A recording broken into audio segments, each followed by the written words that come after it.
গুম খুন সহ জুলাই আগস্টের গণহত্যা ও মানবতা বিরোধী অপরাধের বিচারে সহায়তার আশ্বাস দিয়েছেন সাবেক দুই মার্কিন রাষ্ট্রদূত।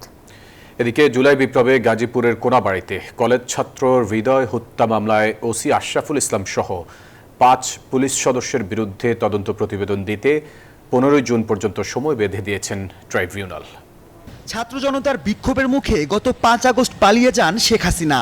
সেদিনও হত্যাযজ্ঞে মেতেছিল তার অনুগত পুলিশ সদস্যরা। ওই দিন গাজীপুরের কোনাবাড়ীতে শিক্ষার্থী হৃদয়কে ঠান্ডা মাথায় হত্যা করে কয়েকজন পুলিশ সদস্য। কনস্টেবল আকরাম হৃদয়ের পিঠে বন্দুক ঠেকিয়ে গুলি করে। নিহত হৃদয়ের লাশের হদিস মেলেনি আজও। সেই হত্যাকাণ্ডে জড়িত OC K M Ashraf Uddin ও কনস্টেবল আকরাম সহ ৫ পুলিশ সদস্যকে বুধবার আন্তর্জাতিক অপরাধ ট্রাইব্যুনালে হাজির করা হয়। পরে শুনানি শেষে তদন্ত প্রতিবেদন দাখিলে ১৫ জুন সময় বেঁধে দেন ট্রাইব্যুনাল। সেই আকরাম হোসেন আজকে এখানে উপস্থিত ছিল কোর্টে।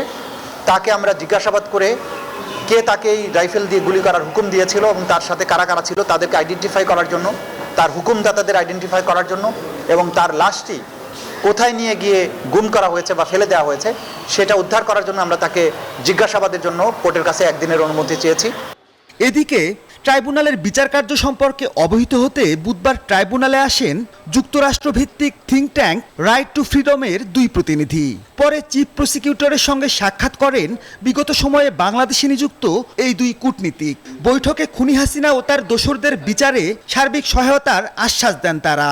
১৫ বছরে যে সমস্ত গুম, এক্সট্রা জুডিশিয়াল কিলিং এগুলো হয়েছে সেগুলোর ব্যাপারে তারা আগের থেকেই এই থিঙ্ক ট্যাঙ্কটি তারা বক্তব্য দিয়ে এসেছে। তারা এই বিচার প্রক্রিয়ার অগ্রগতি, বিচার প্রক্রিয়াতে কোথায় কোনো সমস্যা আছে কিনা এই সব বিষয়ে আমাদের সাথে খোলামেলা কথাবার্তা বলেছেন। তারা বলেছেন তাদের পক্ষে যতটুকু সম্ভব তারা বাংলাদেশে এই মানবতা বিরোধী অপরাধের বিচারের ক্ষেত্রে তারা সহযোগিতাও করতে চান। আন্তর্জাতিক অপরাধ ট্রাইব্যুনাল নিয়ে বিভিন্ন রকম অপপ্রচার রোধে সহযোগিতারও কথা জানিয়েছেন তারা। ন্যায় বিচার নিশ্চিতে সকলের সহযোগিতা চান চিফ প্রসিকিউটর। অতিরিক্ত চাপ প্রয়োগ করবেন না, কারণ ন্যায় বিচার জটিল এবং কঠিন একটা প্রক্রিয়া। মাহমুদুল হাসান, নিউজ 24, ঢাকা।